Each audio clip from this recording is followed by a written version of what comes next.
میرے محترم دوستو، عزیز و بزرگوں، ہم سب کا اپنے اپنے گھروں سے، اپنے اپنے علاقوں سے یہاں چل کر آنا صرف دین اور دعوت اور ختم نبوت کی جو محنت، ختم نبوت کے طفیل جو محنت اس امت کو دی گئی ہے، اس نسبت پر ہم یہاں جمع ہوئے ہیں۔ ایسی مجلسوں میں کوئی ایسا صریح حرام کام جس کی حرمت کی احادیث میں صراحت ہو اور جس پر شدید عذاب کی وعید ہو، اور پھر ایسا مجمع جو پورے دین کو پورے عالم میں زندہ کرنے کی فکر اور محنت کی نسبت پر جمع ہوا ہو، بڑی تکلیف دہ چیز ہے یہ کہ کام کرنے والوں میں بھی اور اجتماعات میں بھی عام طور سے تصاویر کا لینا بڑھتا ہی چلا جا رہا ہے۔ باوجود علماء حق کے اس کی حرمت کا فتویٰ دینے کے ہمیں کوئی احساس نہیں ہے، کوئی احساس نہیں ہے۔ ایسی مجلسوں میں یہ حرام کام خود اپنے دل کو بھی خیر کی بات کے اندر اترنے سے روک دیتا ہے، اور ایسی مجلسوں میں گناہوں کے اثرات و ظلمتیں دوسروں کو بھی متاثر کرتی ہیں۔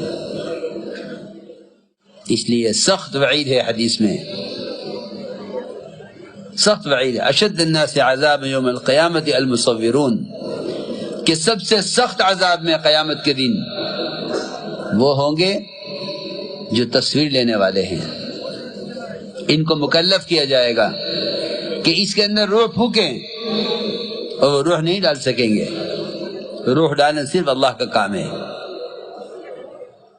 اس لیے یہ کوشش کرنا کہ کسی طرح کوئی حلال اور جواز کی شکل نکل آئے، یہ دین کے ساتھ کھیل کرنا ہے، یہ دین کے ساتھ کھیل کرنا ہے۔ بلکہ ہر وہ چیز جس سے فحش اور گناہ عام ہوتا ہو، ایسی چیز اگر جائز بھی ہے تو اس کا چھوڑ دینا ضروری ہے، اس کا چھوڑ دینا ضروری ہے۔ پھر ایسی مجلسوں میں جہاں محض قال اللہ قال الرسول اور جو کچھ حضور اکرم صلی اللہ علیہ وسلم لے کر آئے ہیں، ہمارے کام کا مقصد تو امت کو واپس کرنا ہے نبوت، دور نبوت اور سنت کی طرف۔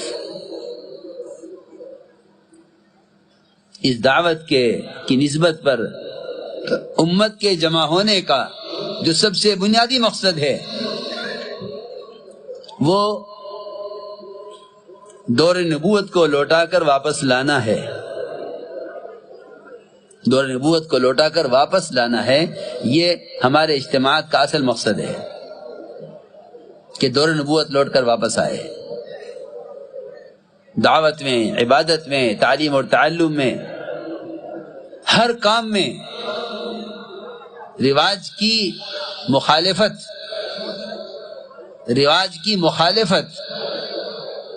یہ دعوت اللہ کا بنیادی مقصد ہے۔ ہر رواجی چیز کی مخالفت یہ دعوت اللہ کا بنیادی مقصد ہے۔ مولانا الیاس صاحب رحمۃ اللہ علیہ کا ملفوظ ابھی گاڑی میں آتے ہوئے پڑھ رہا تھا، فرماتے تھے کہ یہ اجتماعات دعوت کی نسبت پر اگر یہ اپنے نہج سے ہٹے تو ان کا نقصان بہت ہوگا۔ اس نہج سے ہٹنا کیا ہے؟ اس 3 دن کے مجمع کے آسمان کے نیچے جمع ہونے اور محض ذکر و عبادت، دعوت اور تلاوت میں مشغول رہنے کا اصل مقصد یہ تھا کہ اس خیر پر جمع ہونے والوں کا جمع ہونا سارے عالم کے لیے ہدایت کا اور سارے عالم کے ہدایت پر آنے کا پورے عالم پر اثر ڈالے۔ اصل مقصد یہ تھا، لیکن مجمع بہت غافل ہے، مجمع بہت غافل ہے۔ اس مجمع میں تصاویر کو سوچنا بھی حرام ہے، سوچنا بھی حرام ہے، کرنا تو دور کی بات ہے، اس لیے کہ یہ یقینی بات ہے کہ اگر کسی جگہ پر سارے عالم میں دین کو قائم کرنے کی نسبت پر جمع ہوا جائے، وہاں گناہ کا کرنا اپنے مقام، اپنے محلے کے گناہ کے مقابلے میں کہیں زیادہ ہوگا، کہیں زیادہ ہوگا۔ اس لیے پورے مجمع سے پرزور درخواست ہے یہ کہ اول تو اس گناہ سے توبہ کریں، اور یہ جو بیماری پیدا ہوئی ہے، عوام ہو یا خواص، پڑھے لکھے ہوں یا جاہل، یہ جو بیماری پیدا ہوئی ہے تصاویر کی، اس سے اپنے آپ کو بچائیں، ورنہ یہ وعید سب کے لیے ہے، یہ وعید سب کے لیے ہے، کوئی بھی ہو۔ سب سے سخت عذاب میں ہوں گے قیامت میں وہ لوگ جو تصویریں لیں گے، سب سے سخت عذاب میں۔ اس لیے اپنی مجلسوں کو عبادت بناؤ، عبادت، ہم عبادت کے لیے جمع ہوئے۔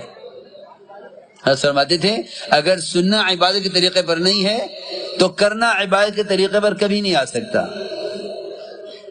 اگر سننا کو عبادت نہیں بنایا، اگر سننے کو عبادت نہیں بنایا تو عمل کی توفیق کبھی نہیں ہوگی۔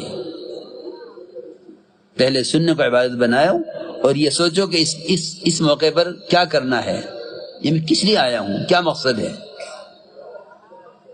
ورنہ ہمارے اجتماعات میں، دنیا کے میلوں میں کوئی فرق نہیں رہ جائے گا، اگر ذرہ برابر بھی کوئی گناہ چھوٹا یا بڑا، یا ذرا بھی غفلت ذکر میں، تلاوت میں، عبادت میں ہوئی تو پھر ہمارے اجتماعات میں، میلوں میں کوئی فرق نہیں رہ جائے گا۔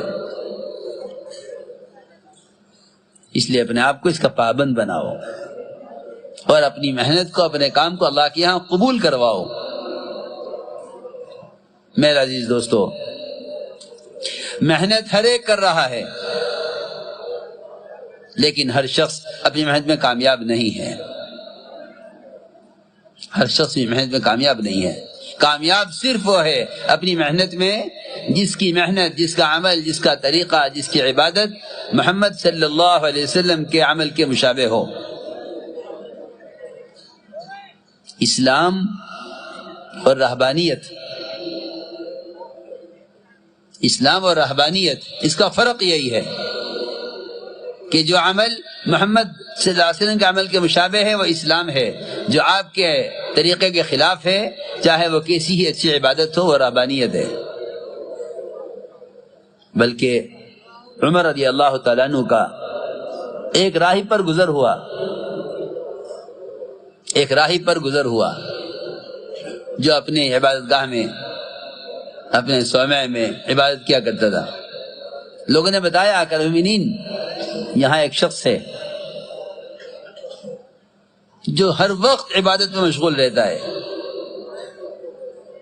دنیا سے بالکل منقطع اور دنیا سے بے رغبت، دنیا سے کٹ کر صرف اپنے خالق کی عبادت میں مشغول ہے۔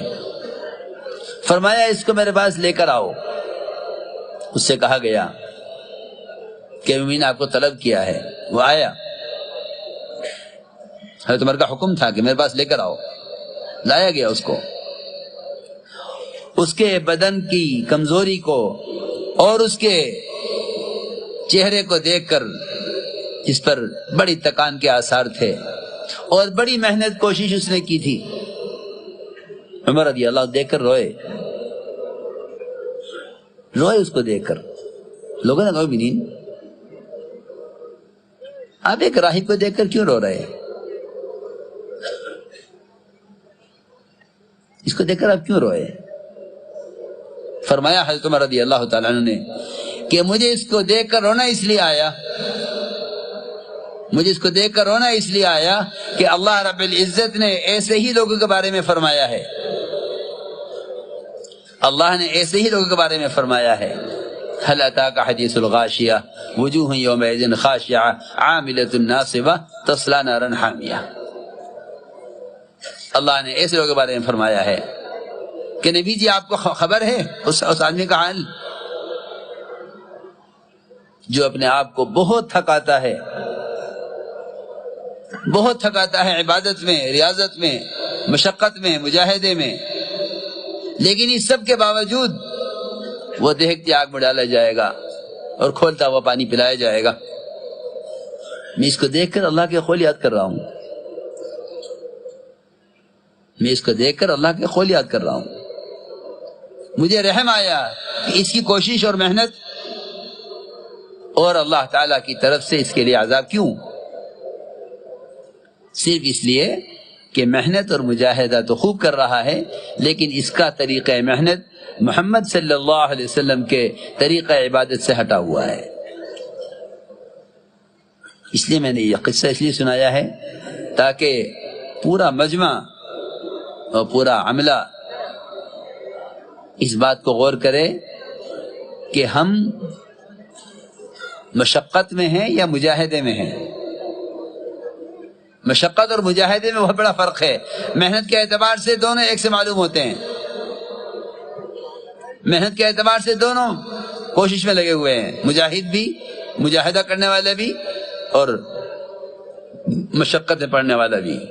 لیکن مشقت اور مجاہدے کا یہ فرق ہے، مشقت اور مجاہدے کا یہ فرق ہے کہ مشقت پر کچھ نہیں ملے گا سوائے تکان کے، اور مجاہدے پر ہدایت ملے گی۔ اور فرق کیا ہے دونوں کا؟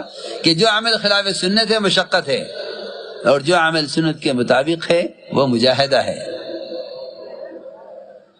اس لیے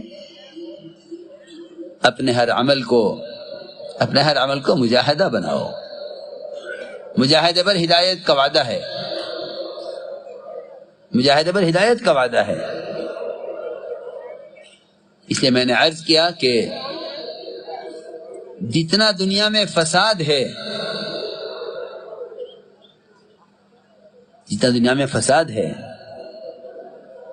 اس سارے فساد کا تعلق باہر کے پھیلے ہوئے نقشوں سے نہیں ہے، بلکہ اس تمام فساد کا تعلق براہ راست مومن کے اپنے عمل سے ہے۔ اور یہ بھی ساتھ میں سن لو کہ دنیا میں جتنے بھی تغیرات ہیں، فساد کی شکل میں، بارشوں کے رکنے میں، زلزلوں کے آنے میں، مقدمات کے بڑھنے میں، تجارتوں میں نقصان کے، جتنے بھی حالات عالم میں ہیں، ان سب کا تعلق صرف اور صرف مسلمان سے ہے، اغیار سے ان تغیرات کا کوئی تعلق نہیں ہے۔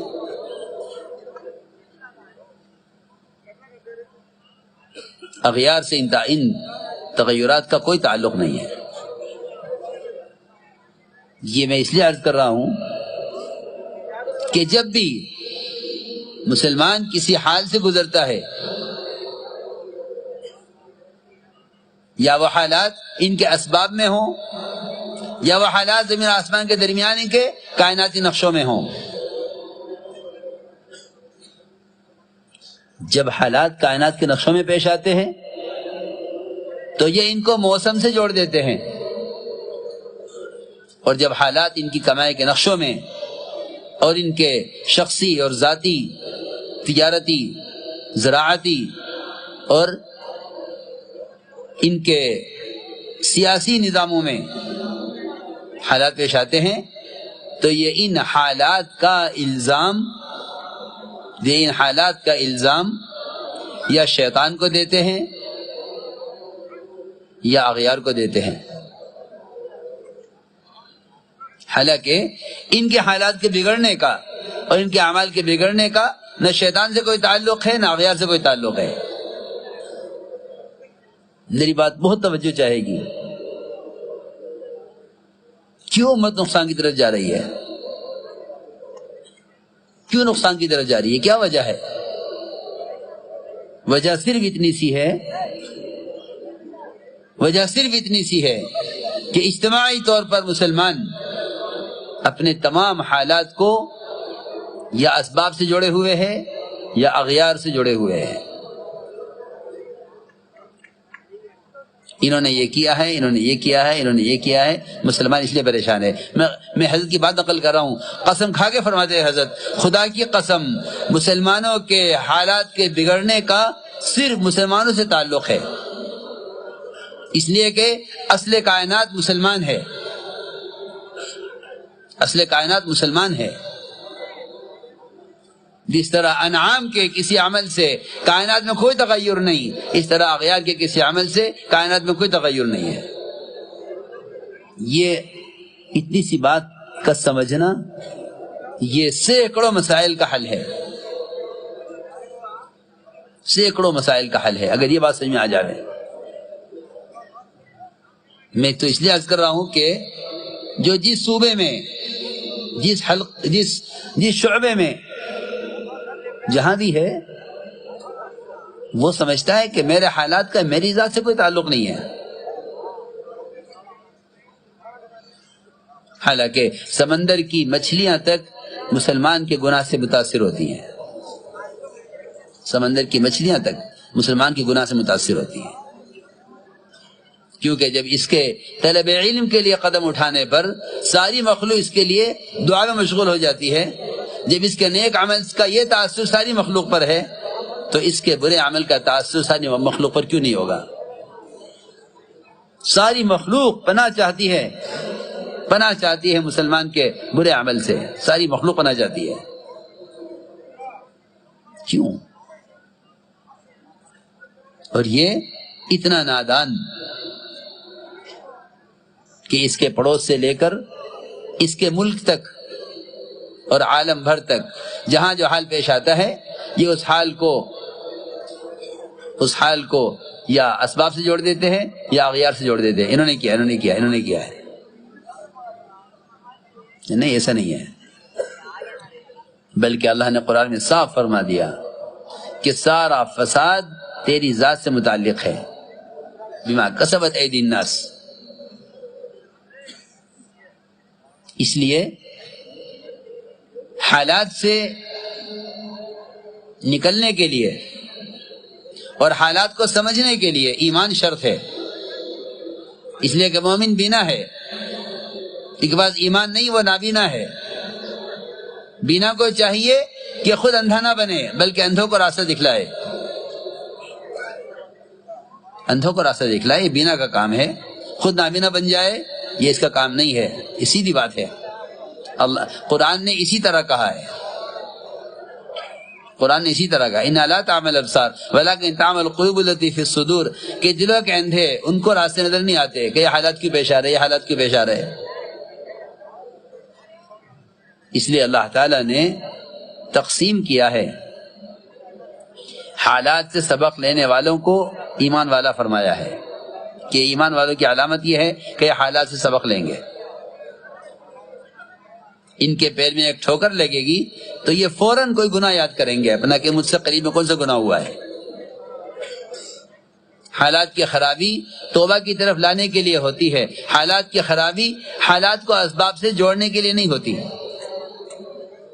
اس وقت آپ دیکھیں گے کہ عالم بھر کا مزاج یہ بنا ہوا ہے کہ جہاں مسلمانوں کو کوئی نقصان ہو جاتا ہے وہ اس نقصان کو ضرور کسی کی ذات سے جوڑ دیتے ہیں۔ اگر یہ مزاج بنا، اگر یہ خیال رہا تو ہم بجائے غیروں کی ہدایت کا ذریعہ بننے کے، غیروں کی ہدایت کا ذریعہ بننے کے بجائے ہمیں خود ہلاکت کے اسباب کا علم نہیں ہوگا کہ ہم کدھر جا رہے ہیں۔ مسلمان تو وہ ہے جو دنیا میں بادشاہ بن کر رہے، خود بھی راستہ دیکھے دوسروں کو بھی راستہ دکھلائے، ورنہ صحیح روایت میں ہے کہ آپ نے دیکھا ہوگا جب بھینس دودھ نہیں دیتی تو اس کے بچے کو کھول کے لایا جاتا ہے، اور بچہ کھول کے لایا جاتا ہے، تھنوں میں منہ لگا دیتا ہے، بھینس دودھ چھوڑ دیتی ہے اور پھر بچے کو جا کے باندھ دیا جاتا ہے۔ روایت میں ہے کہ اسے نہیں معلوم فیما عقلا و فیما ارسلا، کہ اسے کیوں باندھا گیا تھا، کیوں کھول دیا گیا، اسے نہیں معلوم، جانور ہے۔ مجھے کیوں کھولا گیا، پھر کیوں باندھ دیا گیا، اسے نہیں معلوم۔ اس لیے حالات مقدمات کی شکل میں، حالات پیداوار کی کمی کی شکل میں، حالات بارشوں کے رکنے کی شکل میں، جس طرح کے بھی حالات آتے ہیں، یہ تمام حالات مومن کی تنبیہ کے لیے ہوتے ہیں۔ اس لیے اپنے حالات کو اسباب سے مت جوڑو، اپنے حالات کو اسباب سے مت جوڑو، کیونکہ وہ اسباب جن سے حالات کے بننے کا وعدہ نہیں ہے، ان سے حالات کے بگڑنے کا بھی تعلق نہیں ہے۔ جب اسباب سے حالات کے بننے کا تعلق نہیں تو اسباب سے حالات کے بگڑنے کا تعلق کیسے ہو سکتا ہے؟ حالات بنتے ہیں تو اسباب سے جوڑتے ہیں، بگڑتے ہیں تو اسباب سے جوڑتے ہیں۔ حالانکہ اللہ تعالیٰ حالات بگاڑتے اس لیے ہیں تاکہ یہ میری طرف آئے، وَلَنُذِيقَنَّهُم مِّنَ الْعَذَابِ الْأَدْنَىٰ دُونَ الْعَذَابِ الْأَكْبَرِ، ہم بڑا عذاب لانے سے پہلے چھوٹے چھوٹے جھٹکے لاتے ہیں تاکہ یہ پلٹ جائیں، تاکہ یہ توبہ پر آ جائیں، تاکہ یہ سمجھ جائیں۔ ایک باپ بیٹے کے ساتھ جو زیادتی کرتا ہے وہ اس کو راستے پر لانے کے لیے۔ اللہ تو حکیم ہے، اللہ تو حکیم ہے۔ اس لیے میرے دوستو عزیزو، سب سے بنیادی چیز یہ ہے کہ اپنے راستے کو درست کرنے کے لیے سب سے پہلے ایمان سیکھا گیا ہے، کیونکہ فرمایا کہ مومن اللہ کے نور سے دیکھتا ہے۔ ایک صحابی کی ایک عورت پر نظر پڑی، نظر پڑتے ہی انہوں نے، اس عورت نے کہا کہ اسلام آ گیا ہے، یعنی اسلام آ گیا کا مطلب ہے کہ پردہ آ گیا، پردہ آ گیا۔ ان کی نظر ادھر اس پر پڑی، ادھر سر دیوار میں لگا، فوراً آ کے عرض کیا یا رسول اللہ صلی اللہ علیہ وسلم، میری نظر پڑی عورت پر، اس کے ساتھ ساتھ میرا سر دیوار سے لگا، یہ کیا ہوا؟ آپ نے فرمایا کہ ہاں، اللہ تعالی کا اپنے مومن بندے کے ساتھ یہ بڑے فضل کا معاملہ ہے، یہ بڑے فضل کا معاملہ ہے، اپنے بندے کے ساتھ اللہ کا بڑا فضل کا معاملہ ہے کہ جب اس سے کوئی چھوٹا گناہ بھی ہوگا، چھوٹا گناہ بھی کوئی ہو جائے گا تو اللہ تعالیٰ اس کو چھوٹے گناہ سے بھی بچانے کے لیے اس کو فوراً تنبیہ کریں گے۔ یہ اللہ کا فضل ہے، یہ اللہ کا فضل ہے کہ تمہارا سر دیوار میں لگا تمہیں بتانے کے لیے کہ تم نے یہ غلط کیا ہے۔ جب اتنے معمولی گناہ پر، یہ غور کرنے کی بات ہے، جب اتنے معمولی گناہ پر سر دیوار سے لگ کر سر دیوار سے مارا گیا بتانے کے لیے کہ تم سے غلطی ہوئی ہے، اس تکلیف سے گناہ معاف ہو جائے گا، اس تکلیف سے گناہ معاف ہو جائے گا، اور اس سر کے ٹکرانے سے تنبیہ ہو جائے گی، گناہ معاف بھی ہو جائے گا، گناہ یاد بھی آ جائے گا، گناہ معاف بھی ہوگا، گناہ یاد بھی آئے گا۔ لیکن میں پھر اپنی بات دہراؤں گا کہ جو لوگ کائنات میں پیش آنے والے نقصانات اور حالات کو اپنے اعمال سے نہیں جوڑتے، انہیں کبھی بھی توبہ کی توفیق نہیں ہوتی۔